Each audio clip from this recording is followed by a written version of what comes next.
Hello my dear students, welcome back. તો student start કરશું last યરના પેપરનું સોલ્યુશન કરી રહ્યા હતા એપ્રિલ 2025 ઓકે, જેમાં છોકરાઓ સાઇન લિમિટેડનો આજે દાખલો પૂછાયો છે. છોકરાઓ એને આપણું સોલ્યુશન કરવાના છે.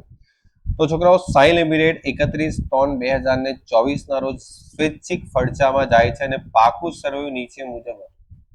તો લિક્વિડેટરનો આ દાખલો છોકરાઓ પાકું સર્વે તમને આપેલું છે અને છોકરાઓ અન્ય માહિતીમાં મિલકતના કેટલા પૈસા ઉપજા એની ડિટેલ્સ આપેલી છે. પછી છોકરાઓ આ પોઈન્ટ બહુ જ ઇમ્પોર્ટન્ટ છે જે આપણે શીખશું આ દાખલામાં. ડિબેન્ચરને કઈ તારીખે પૈસા ચૂકવવામાં આવે છે, લિક્વિડેશનનો ખર્ચો અને લિક્વિડેટરનું મહેનતાણું, તેની ઉપજાવેલી રકમના 3% અને પસંદગીના લેણદાર સિવાય. છોકરાઓ ઇમ્પોર્ટન્ટ વસ્તુ, પસંદગીના લેણદાર સિવાયના બિન સલામત લેણદારને ચૂકવેલી રકમના 2% લેખે. આવક જાવકનું પત્રક તૈયાર કરો. આવડશે? ગણીએ આપણે. ચાલો સ્ટાર્ટ કરીએ. તો સૌથી પહેલા તો તમારે જેટલી પણ મિલકત દેખાય છે ને અત્યારે તમારી સામે બધું વેચી જ મારવાનું છે આપણે બધું. બરાબર, વેચી પાર્ટી ઉઠી ગઈ, વેચી દેવાનું. કેટલા આવશે? 1,92,500. 1,92,500 તમારી પાસે રોકડ છે. તો આપણે અહીંયા લખશું રોકડ બેંક શિલ્લક 1,92,500. ચાલો, બહુ સરસ. હવે બાકી બધી વસ્તુ વેચવાની છે. તો વેચેલી વસ્તુ તમને નીચે આપેલી છે, એ કિંમતે વેચવાની છે. ઓકે, મિલકતના ઉપજ્યા જમીન, મકાન, સ્ટોક, મશીનરી અને દેવાદાર. તો લખશું મિલકતના ઉપજ્યા જમીન, મકાન, સ્ટોક. જમીન મકાનના 5,90,800 સ્ટોકના 63,700, મશીનના 2,52 અને 1,99,500 દેવાદાર. 2,52 અને 1,99,500 આ મશીનરી થઈ ગઈ અને આ થઈ ગયા દેવાદાર. બોલો, ડન છે સર? બહુ સરસ. તો ટોટલ કરીએ.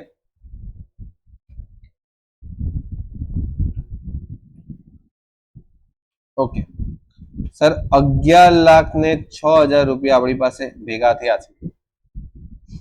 સર હવે આપણી પાસે કુલ લેણદારમાં 4,55,000 ના લેણદારોને ત્યાં રોકાણો ગીરવી છે. જો આપણા રોકાણો ગીરવી મૂકેલા છે તો છોડાવવા પડશે ને. ગીરવી તો ખબર પડે ને, આપણે જ્યારે કોઈની પાસે લોન લઈએ તો કઈ વસ્તુ ગીરવીમાં આપવું પડશે. બરાબર, તો એ રોકાણો ગીરવી આપીને આવેલી છે કંપની. અને તેમણે એટલે કોણ? જેમની પાસે આપણા રોકાણો ગીરવી છે તેમણે 4,97,000 રૂપિયામાં રોકાણો વેચ્યા. છોકરાઓ વિચારો, તમારી કોઈ વસ્તુ કોઈની પાસે ગીરવી હોય અને એ વસ્તુ એ વેચી દેશે તો તમે કેટલા પૈસા એમની પાસેથી માંગશો? તો સીધી વસ્તુ છે, આપણે જેટલાની લોન લીધી છે એના કરતા વધારે જો એ ગીરવી વસ્તુ વેચે તો ઉપરના જે પૈસા છે એક્સ્ટ્રા એ તો માંગવા પડશે કે નહીં? વિચારો, આપણે લોન આટલાની લીધી છે ને રોકાણો વેચાયા આટલામાં, તો જે આ ડિફરન્સની રકમ છે, વધારાની રકમ, કારણ કે રોકાણો વધારેમાં વેચાયા છે. જો 4,97,000 અને લખ્યું જ છે વધારો લિક્વિડેટરને પરત આપ્યો. આર્યો કેટલો વધારો? તો આ બે નો ડિફરન્સ જો કેટલો આવે છે? 4,97,000 માંથી 4,55,000 માઇનસ 42,000 રૂપિયાનો ડિફરન્સ, જે વધારાનો ઉપરનો રકમ છે એ આપણે પરત મળશે લિક્વિડેટર. ઓકે, ને આ વસ્તુ લેણદારોમાં સમાવેશ છે. એટલે તમારી પાસે જે દાખલામાં અહીંયા લેણદાર દેખાય છે ને છોકરો, એમાં 4,55,000 ના લેણદાર જે હતા ને એ સલામત લેણદાર.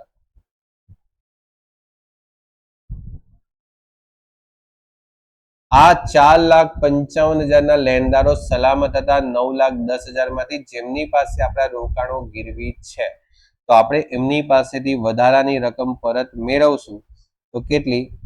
4,97,000 રોકાણો વેચાયા, 4,55,000 રૂપિયાના લેણદારો માઇનસ કરશું 42,000 રૂપિયાનો તમારો વધારો કહેવાય. આ વધારો આપણને પરત મળશે. તો છોકરાઓ પરત લઈને તમે ક્યાં મૂકશો? અહીંયા શું લખશું? સલામત લેણદાર પાસેથી વધારાની રકમ, અથવા તો એમ પણ લખી શકો રોકાણોની વધારાની રકમ. લખવામાં તો કોઈ પ્રોબ્લેમ નથી, કારણ કે આપણે કઈ ખાતું થોડી બનાવીએ છીએ, આપણે તો પત્રક બનાવીએ છીએ. સૂચના લખવાની છે. ચાલો, હવે છોકરાઓ બધી વાત પતી ગઈ. આગળ વધીએ તો સૌથી પહેલા આવશે સંપૂર્ણ સલામત લેણદાર. શું આપણી પાસે સંપૂર્ણ સલામત લેણદારો કોઈ છે? જો ચેક કરો, આપણી પાસે કોઈ લેણદારો છે? હા સર, આર્યા, આ સંપૂર્ણ સલામત લેણદાર જ તો છે. તો આ ભલે સંપૂર્ણ સલામત લેણદાર છે, પણ આમના પૈસા એમને વસૂલ કરી લીધા રોકાણો વેચીને, ઉપર વધારો પૈસા આપણે પાછા મળેલા. સમજાય છે? તો આ પૈસા તો એમને વસૂલ કરી લીધા. આ સિવાય કોઈ સલામતમાં દેખાય તમને દાખલામાં? જો આ તો સલામત છે નહીં, આમાં જે હતા એ આ છે, આમાં કોઈ સલામત છે. ઓકે સર, આગળ વધીએ તો કોઈ પણ એવી વ્યક્તિ નથી જે સલામત છે સર. ઓકે, ડેશ કરી દો.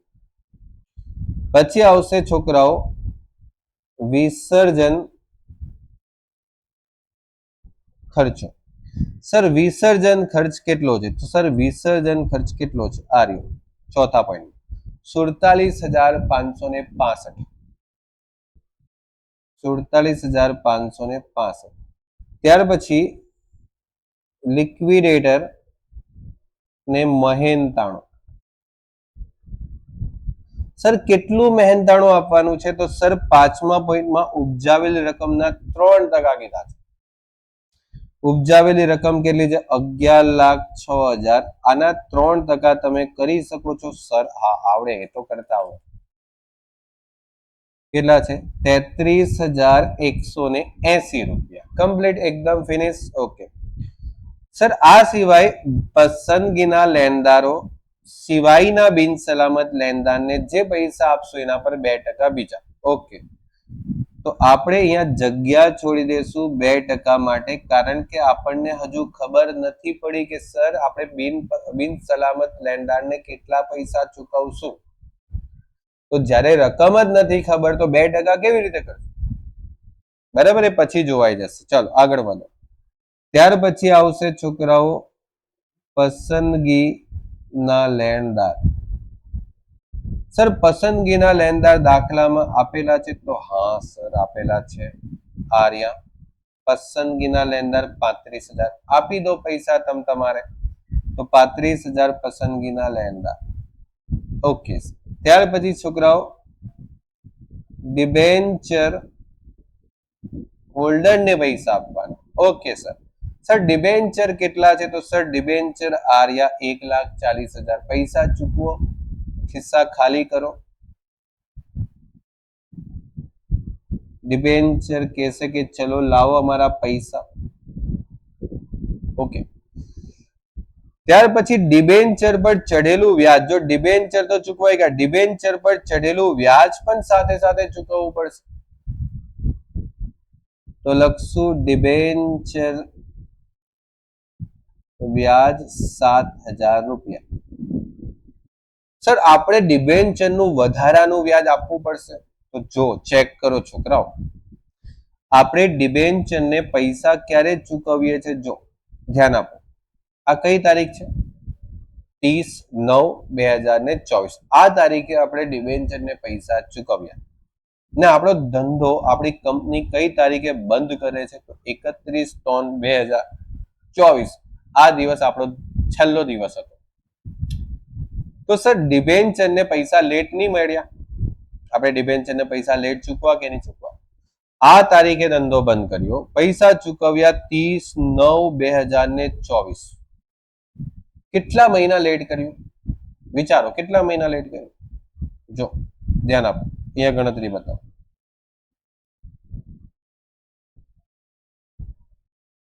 ડિબેન્ચર ને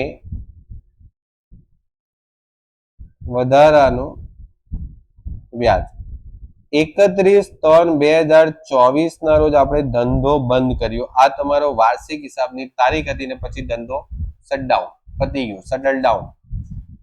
આપણે ડિબેન્ચરને 30/9/2024 ના રોજ પૈસા ચૂકવીએ છીએ.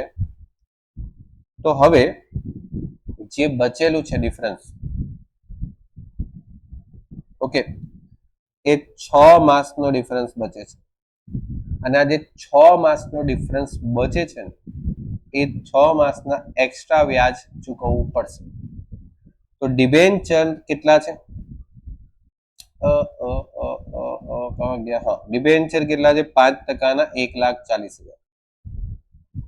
તો અહીંયા હું વ્યાજ ગણશું, 1,40,000 પર 5% લેખે 6 માસનું વ્યાજ. બોલો કેટલું થાય?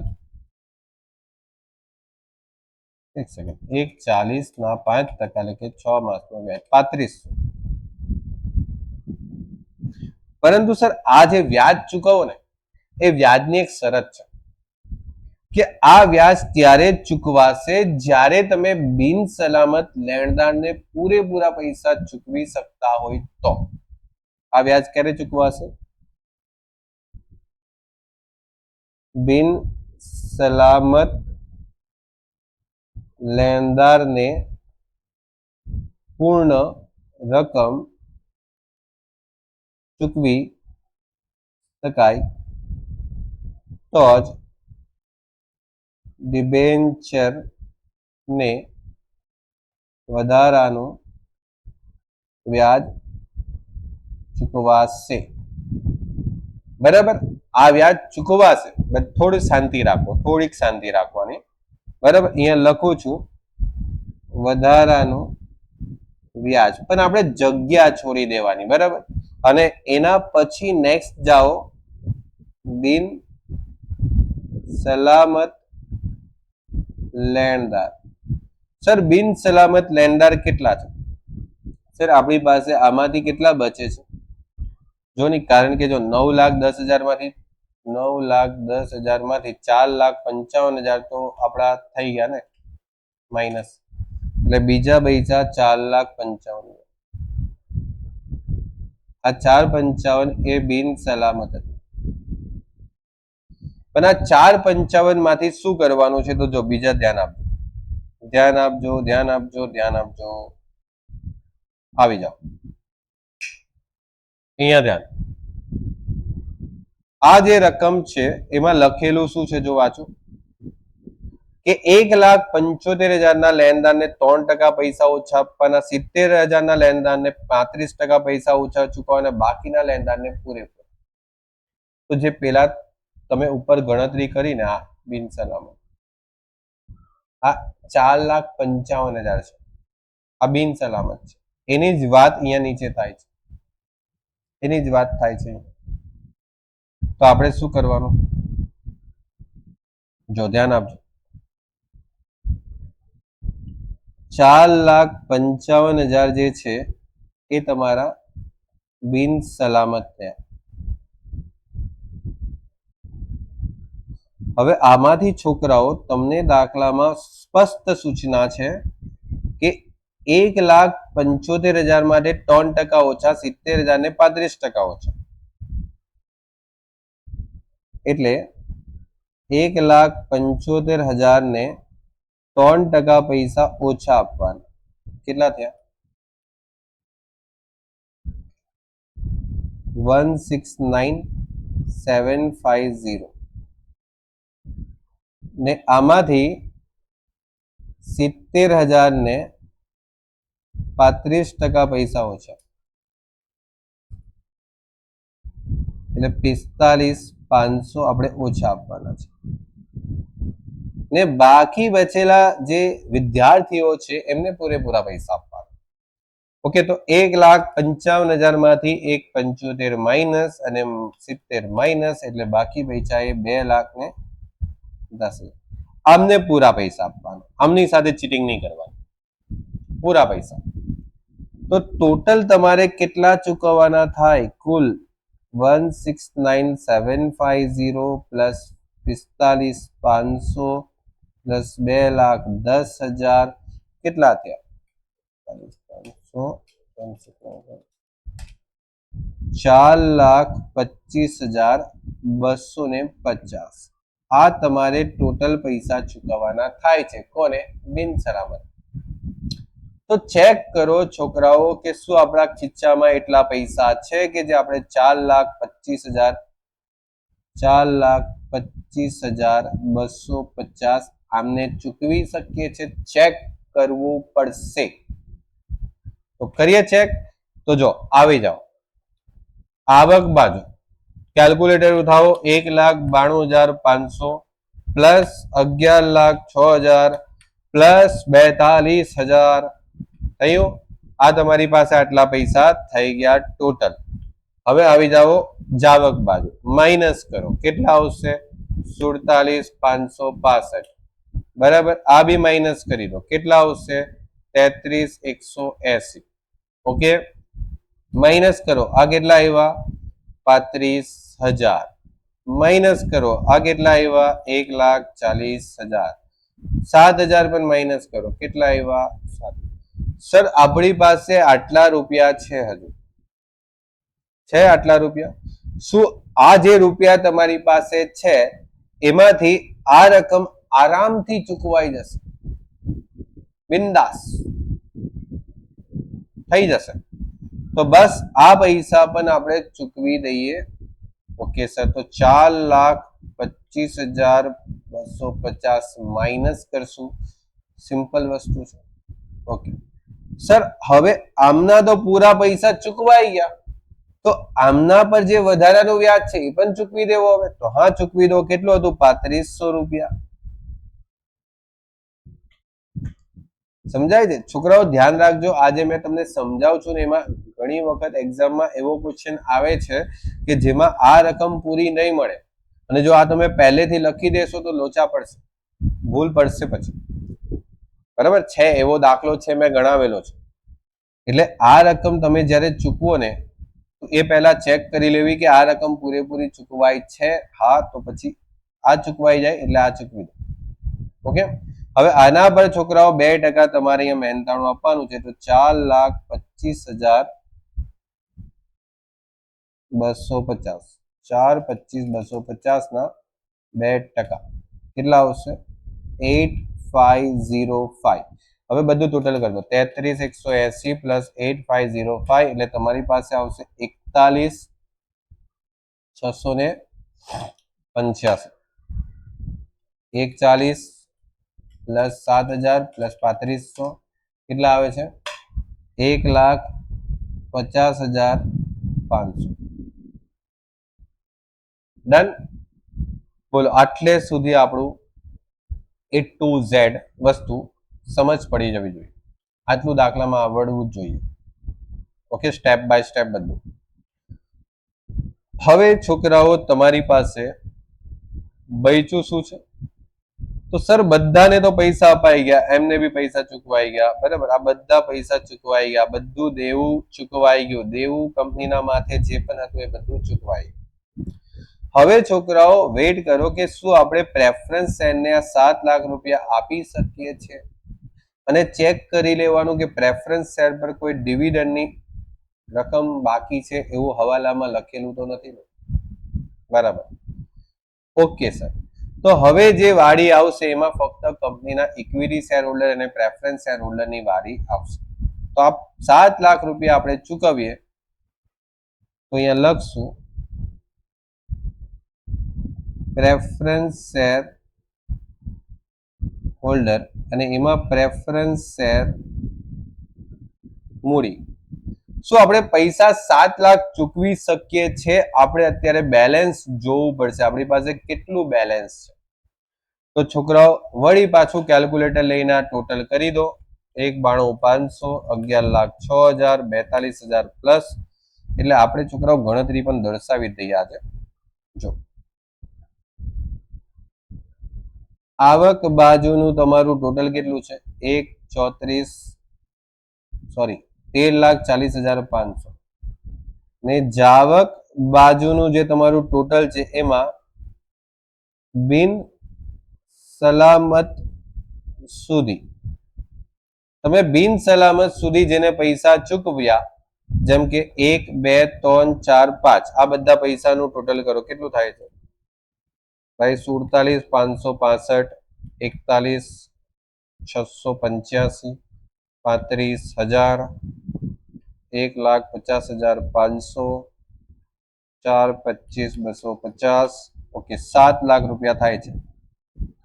7 લાખ રૂપિયા તમારા ચૂકવાઈ જાય એવી પૂરેપૂરી સંભાવના અહીંયા દેખાઈ રહી છે.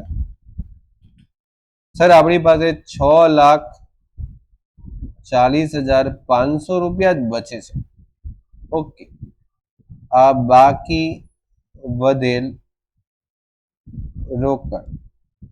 શું 6 લાખ રૂપિયા તમારા ખીચામાં પડ્યા હોય અને તમે કોઈને 7 લાખ રૂપિયા કેવી રીતે ચૂકવી શકો? જો પ્રેફરન્સ શેર તો 7 લાખ આપવાના છે.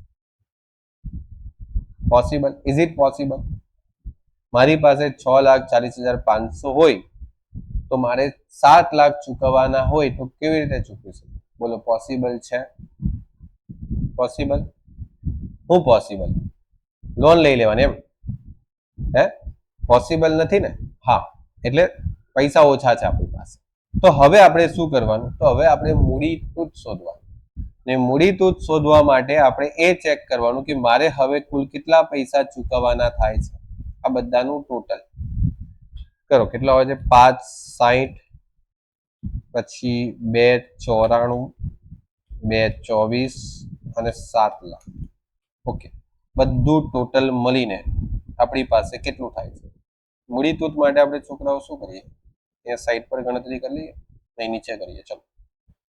ચલો, ઇક્વિટી શેરમાં એક અ શેર છે, એક બ શેર છે અને એક ક શેર છે.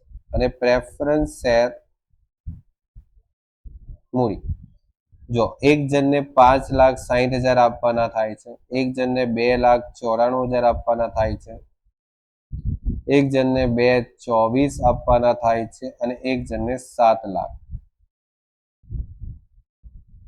સર એક વસ્તુ તમને સમજાવવાનું રહી ગયું છે, તો એ સમજી લો કે આપણી પાસે જેટલી મિલકત છે, શું એ બધી મિલકત વેચાઈ ગઈ? એક વખત ચેક કરી લેવાનું. જો જમીન મશીન તો વેચાઈ ગયા, રોકાણો તો પેલા પાસે ગીરવી હતા એમને વેચી દીધા, આ વસ્તુ મિલકતમાં આવે નહીં. સ્ટોક, દેવાદાર આપણા વેચાઈ ગયા ને આ તો આપણી પાસે હતા, ઓલમોસ્ટ કવર થઈ. તો હવે ટૂંકમાં આપણે જે પૈસા ચૂકવવાના થાય છે એ ટોટલ મળીને 17,78,000 રૂપિયા હજુ આપણે ચૂકવવાના થાય છે. પરંતુ આપણી પાસે રોકડ અવેલેબલ છે ફક્ત ને ફક્ત 6,40,500. પ્રેફરન્સ શેર ને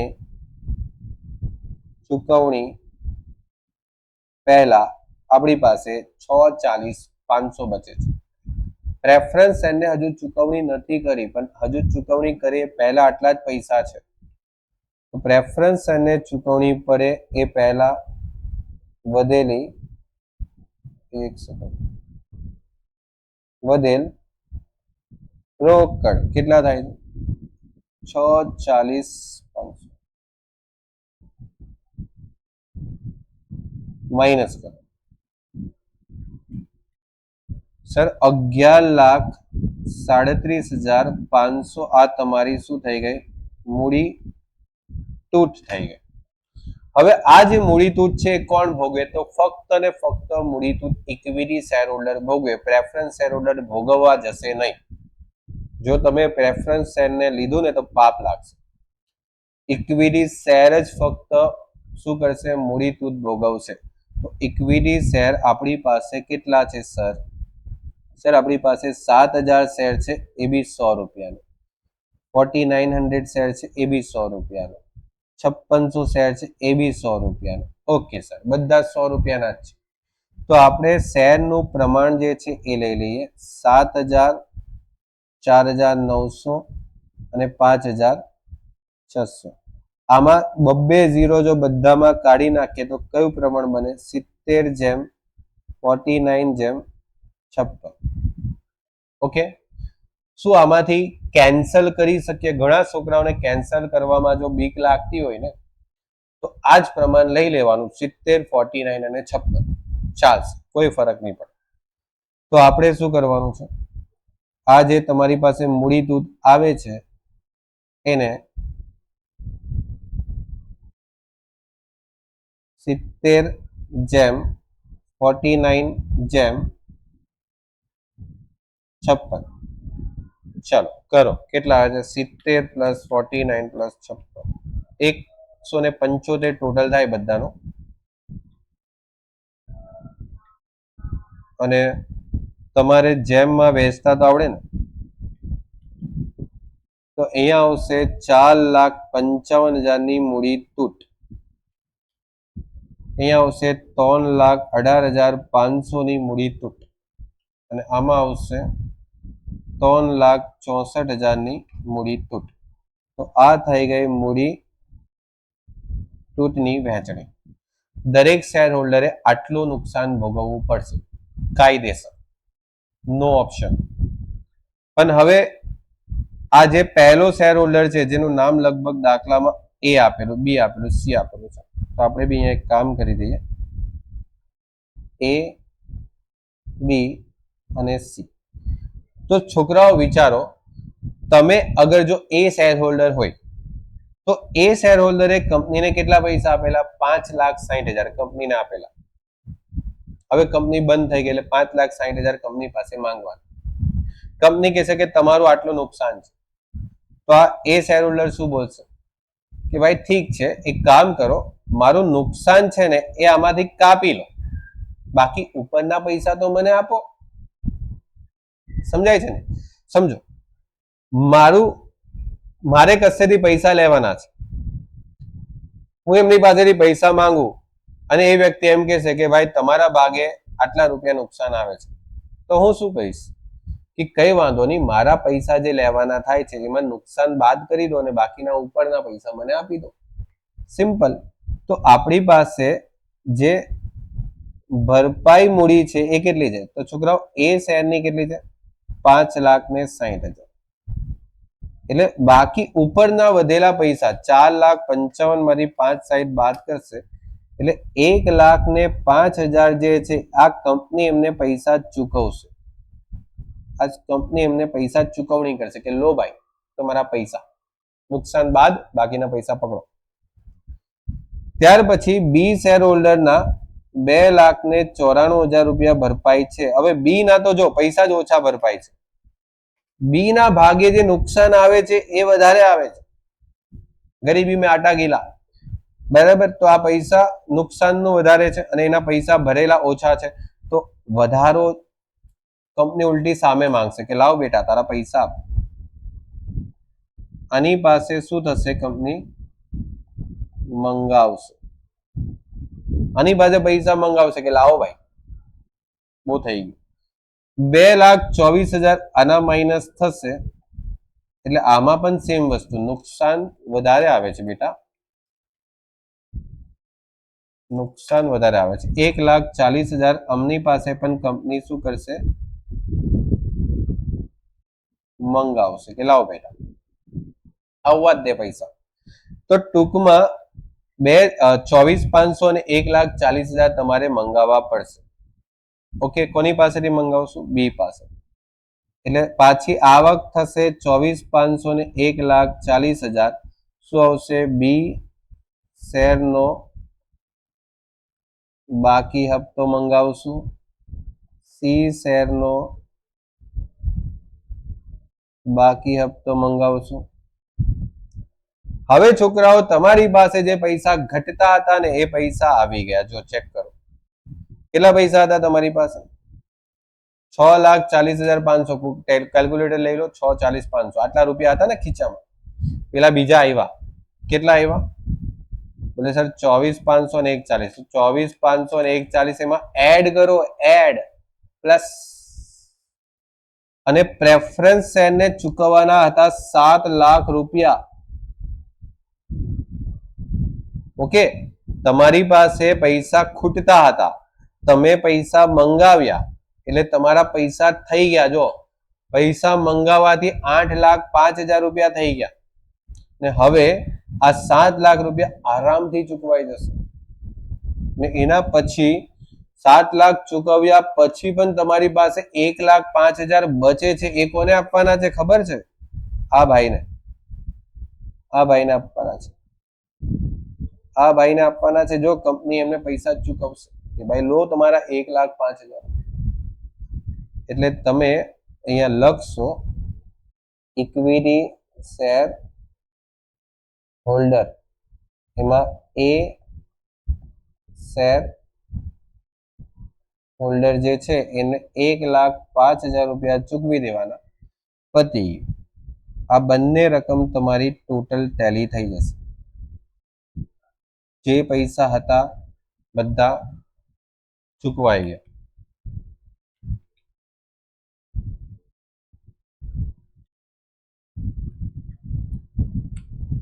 15,05,000 રૂપિયા.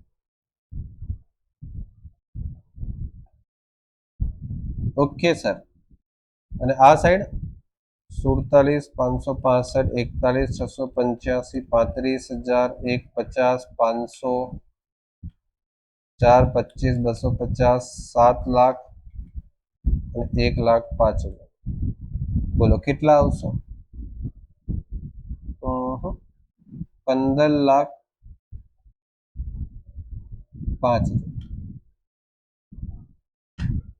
બોલો, એકદમ કમ્પ્લીટ ક્લિયર, ક્લસ્ટર ક્લિયર, બધું એકદમ ફર્સ્ટ ક્લાસ ક્વેશ્ચન છે. સ્ટેપ બાય સ્ટેપ બધી પ્રોસેસ સાથે, બધી સમજૂતી સાથે અને એકદમ પ્રોપર એક્સપ્લેનેશન સાથે તમને બધું જાણવા મળ્યું. ઓકે, આ થયું તમારું દાખલો અહીંયા કમ્પ્લીટ. ઓકે, મળીએ નેક્સ્ટ લેક્ચરમાં. ત્યાં સુધી છોકરાઓ good bye and take care.